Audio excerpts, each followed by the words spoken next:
Target ছিল total loan পোর্টফোলিওর 25% যেন এসএমইর কাছে যায়। তো সেটা আমরা অ্যাচিভ করতে পারিনি, নানান বাধা বিপত্তি ছিল, সেই আলোচনাগুলো এই মুহূর্তে করব না। এইবারের টার্গেটটা আমরা ঠিক করেছি 29 সালের মধ্যে আমরা 27%-এ যাব। টোটাল লোন পোর্টফোলিওর 27% যেন 29 সালের মধ্যে ধাপে ধাপে বেড়ে 27%-এ পৌঁছায়, সেটা আমাদের একটা টার্গেট এই মাস্টার সার্কুলারে। সেই টার্গেটটা অ্যাচিভ করার জন্য আমরা কি কি নতুন জিনিস এখানে নিয়ে এসেছি। জিনিস আপনারা জানেন, উদ্যোক্তা তারা লোনও পান, কিন্তু তারা উদ্যোক্তা হিসাবে রিপোর্টেড হন না। এরা কারা? যাদের ট্রেড লাইসেন্স নাই, খুব ছোট ছোট উদ্যোক্তা, যাদেরকে শিল্পনীতি 2022-এও বলা হয়েছে অপ্রাতিষ্ঠানিক শিল্প খাতের উদ্যোক্তা। তো এদেরকে আমরা এবার এসএম এর বাইরেও, সিএমএতে কটেজ, মাইক্রো, স্মল অ্যান্ড মিডিয়ামের আগে আমরা অপ্রাতিষ্ঠানিক প্রান্তিক উদ্যোক্তা নামে একটা নতুন শ্রেণী অন্তর্ভুক্ত করেছি, যেখানে 5 লাখ টাকা পর্যন্ত লোন দেওয়া যাবে জামানত ছাড়াই, এবং সেটা এসএমই হিসাবে রিপোর্টেড হবে। এরা কারা? এরা একেবারেই ছোট ছোট উদ্যোক্তা, যারা অলরেডি কেউ কেউ হয়তো ব্যাংকে পার্সোনাল রিটেল অ্যাকাউন্ট খুলেছেন, সেই লোনটা তারা পান অন্যভাবে। আবার কেউ কেউ আছেন আমাদের ফাইন্যান্সিয়াল ইনক্লুশন ডিপার্টমেন্টের যে নো ফ্রিল অ্যাকাউন্ট, সেখানে 50,000 টাকা পর্যন্ত লোন পান আমাদের এই বাংলাদেশ ব্যাংকের একটা রিফাইন্যান্স স্কিম থেকে, তাদেরকেও দেওয়া যাবে।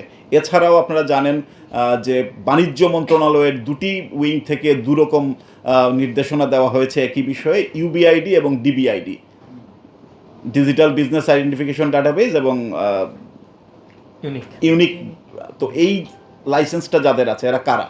এদের ট্রেড লাইসেন্স না থাকলেও এরা কিন্তু আমাদের এফ কমার্স এবং ই কমার্সের উদ্যোক্তা, মূলত তারাও এই লোনটা অ্যাভেল করতে পারবেন এবং তাদেরকেও দেওয়া যাবে। এই সেগমেন্টটাকে আমরা চেয়েছি অন্তর্ভুক্ত করতে, যারা অর্থনীতিতে অবদান রাখছেন কিন্তু ওইভাবে রিপোর্টেড বা রেকর্ডেড ছিলেন না, সেই জিনিসটা আমরা নিয়ে এসেছি। আমরা নারী উদ্যোক্তাদের ফাইন্যান্স বাড়ানোর জন্য, আপনারা জানেন আমরা অনেক চেষ্টা করে যাচ্ছি আমাদের এন্ড থেকে অনেক বছর ধরেই, সেটা ধারাবাহিকভাবে কিছুটা উন্নতি আমরা ডাটায় দেখি, সেই ডাটাটা আমি শেয়ার করব আপনারা চাইলে। তাও আমরা টার্গেটের ধারে কাছেও পৌঁছিনি। আমাদের টার্গেট ছিল 15% আমরা পৌঁছাবো, টোটাল এসএমই পোর্টফোলিওর 15% নারী উদ্যোক্তাদের কাছে যাবে। এইটা এই মুহূর্তে 7-এর কাছাকাছি আছে। তো তাহলে আমরা কিভাবে 5 বছরের মধ্যে 15-তে যাব? সেই কারণে আমরা কিছু কিছু জিনিস এখানে চেষ্টা করেছি নতুনভাবে ইনক্লুড করার। যেমন আমাদের আগের সংজ্ঞা অনুযায়ী, আরেকটা ডেটা দিই আপনাদেরকে, 24 সালের ডেটা আজকে সকালেই আমরা দেখছিলাম, 100 জন এসএমই উদ্যোক্তার মধ্যে 22 জন নারী উদ্যোক্তা পার্সেন্টেজে, কিন্তু তারা লোন পান মাত্র 7% মতো। তার মানে কি, বাকি 78% পুরুষ উদ্যোক্তারা লোন পান 93%। এই জায়গায়ও আমরা মনে করেছি কাজ করার সুযোগ আছে। আমরা তাদের লিমিটগুলো বাড়িয়েছি, নারী উদ্যোক্তারা কত কত পেতে পারেন কিভাবে।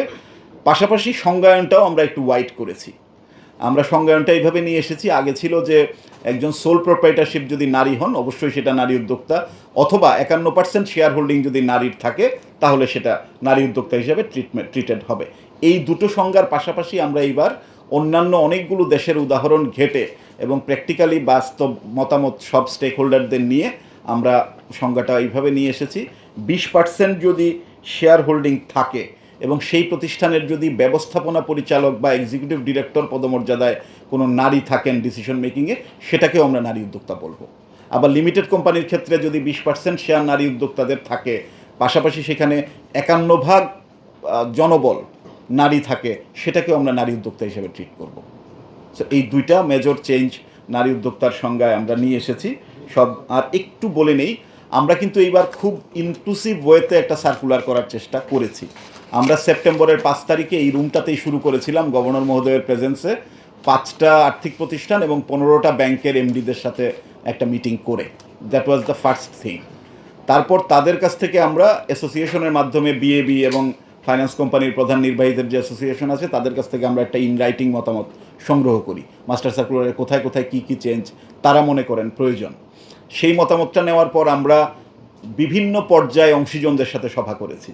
আমাদের 6টা বিভাগীয় অফিসে, রংপুর, বরিশাল, খুলনা, রাজশাহী, সিলেট, চিটাগাং। এছাড়াও আমরা বগুড়াতে অন্য একটা অনুষ্ঠানে গিয়েছিলাম, সেখানেও এই বিষয়ে কথা হয়েছে আরডিএতে। তো সেইখানে আমরা কাদের সাথে বসেছি? আমরা এসএমই ব্যাংকিংটা যারা করেন, ব্যাংক এবং ফাইন্যান্স প্রতিষ্ঠানের কর্মকর্তা, এবং যারা মূলত উপকারভোগী উদ্যোক্তাদের বিভিন্ন চেম্বার, অ্যাসোসিয়েশন এবং ব্যক্তি উদ্যোক্তাদেরও আমরা ব্যাংকের মাধ্যমে খুঁজে নিয়ে এসেছি। এরকম সভা করেছি আমরা 6টা বিভাগীয় শহরগুলোতে। আমরা হেড অফিসে সভা করেছি এসএমই ফাউন্ডেশনের সাথে মিলে জয়েন্টলি আমরা বড় সড়ো প্রায় 100 জন লোক নিয়ে আমরা একটা দিনব্যাপী অনুষ্ঠান করেছিলাম, সেখানেও প্রচুর সাজেশন এসেছে। এছাড়াও আমরা কিন্তু আমাদের বাংলাদেশ ব্যাংকের যারা অন্যান্য ইন্টারনাল স্টেক হোল্ডার, শাহরিয়ার ভাই এখানে আছেন, বিআরপিডি, ডিএফআইএম, আমাদের financial inclusion department, sustainable finance department, ACD, এরকম আরও কতগুলো এফআইসিএসডি, সবার সাথে আমরা সভা করেছি, তাদের কাছ থেকে আমরা মতামত নিয়ে এবং বাংলাদেশ ব্যাংকের যারা ব্রাঞ্চ অফিসগুলোতে আমাদের এসএমই পোর্টফোলিওটা দেখেন তাদের সাথেও আমরা সভা করেছি। এই মিটিংগুলো করার পর আমরা যে ড্রাফটটা প্রিপেয়ার করেছি সেই ড্রাফটটা আমরা আমাদের সর্বোচ্চ পর্যায়ের অনুমোদন নিয়ে দ্বিতীয় দফায় আমরা আবার মূল স্টেক হোল্ডার ব্যাংক এবং আর্থিক প্রতিষ্ঠানের প্রধান নির্বাহীদের কাছে মেইলে ড্রাফট সার্কুলার পাঠিয়েছি, যেটা বাংলাদেশ ব্যাংকে আসলে এর আগে, এটাও আমি জানি এই প্র্যাকটিস আসলে সমস্ত সার্কুলারের ক্ষেত্রে করা সম্ভব না। যেহেতু এই সার্কুলারটা আমি শুরুতেই বলেছি আগামী 5 বছর এসএমই ব্যাংকিং আসলে এই সার্কুলার দ্বারা গভর্নড হবে, গাইডেড হবে, সেজন্য আমরা চেয়েছি ইনক্লুসিভ ওয়েতে মূল স্টেক হোল্ডার যারা তাদের মতামতটা নিতে। সেই ড্রাফটের ভিত্তিতে আমরা আরও কিছু মতামত পেয়েছি। সেই মতামতগুলোর যেগুলো নেওয়ার সম্ভব হয়েছে সেগুলো নিয়ে যথাযথ পরিমার্জন করে আমরা মাস্টার সার্কুলারটা ইস্যু করেছি। আরেকটা ভালো জিনিস আমরা এবার করতে পেরেছি, অন্যান্যবার আমরা বলতাম যে এই সার্কুলার দেওয়ার পর এসএমই বিষয়ক অন্যান্য বিধিবিধান রহিত হবে, এইবার আমরা ক্লিয়ার করে সংযোজনীতে আগের কোন কোন সার্কুলার বাতিল হলো সেই লিস্টটা আমরা দিয়ে দিয়েছি। ফলে যারা কাজ করবেন তাদের পক্ষে এই সার্কুলারটা দেখেই আসলে বোঝা সম্ভব যে আর উনাকে কীভাবে এসএমই ফাইন্যান্সিংটা দেখতে হবে। আরও যদি মেজর চেঞ্জগুলো আপনারা ইনরাইটিং সবগুলো পেয়ে যাবেন, আমি সবগুলো এখান থেকে উল্লেখ করছি না। আমরা ব্যাংকগুলোকে একটা নির্দেশনা দিয়েছি যে এসএমই ঋণগুলোকে পর্যালোচনা করা, অ্যাসেস করা এবং সেই সিদ্ধান্ত গ্রহণের জন্য তাদের যে ক্রেডিট রিস্ক ম্যানেজমেন্ট ডিভিশন থাকে সেখানে একটা সেপারেট উইং বা ডিভিশন বা ডিপার্টমেন্ট তৈরি করতে। কারণ ট্রেডিশনাল বা কর্পোরেট লোনগুলো যেভাবে অ্যাসেস করা হয় ওই একইভাবে অ্যাসেস করতে গেলে এসএমই লোন অ্যাসেসমেন্টে আমরা প্রায়শই দেখছি সমস্যা তৈরি হচ্ছে, আমরা অ্যাসেস করতে পারছি না, সেই জন্য এই নির্দেশনাটা তাদেরকে দেওয়া হয়েছে।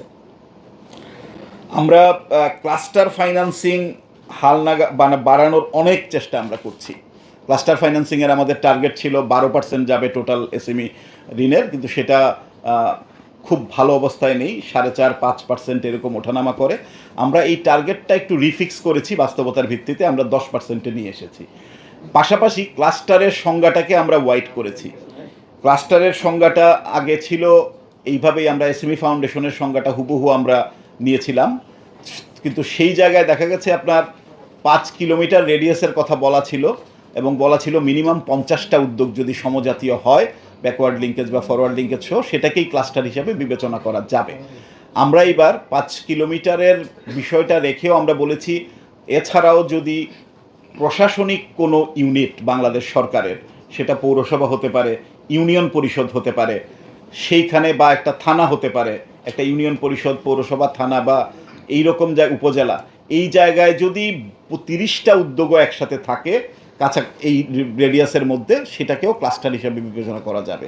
ক্লাস্টার ফাইন্যান্সিংকে কেন আমরা বাড়াতে চাই? কারণ ক্লাস্টার ফাইন্যান্সিং ঐতিহ্যগতভাবে ম্যানুফ্যাকচারিংয়ের সাথে জড়িত এবং আমাদের স্থানীয় শিল্পকে উৎসাহিত করে এবং তাদের কিন্তু এক একজনের নিড এক এক রকম এক একটা ক্লাস্টারের। সো ক্লাস্টার ফাইন্যান্সিংয়ের ডিফারেন্ট প্রোডাক্ট তৈরি করাও আমাদের একটা উদ্দেশ্য, যেটা পরবর্তীতে ক্লাস্টার নিয়ে আমাদের আলাদা সার্কুলার আসবে, আর একটু সময় লাগবে।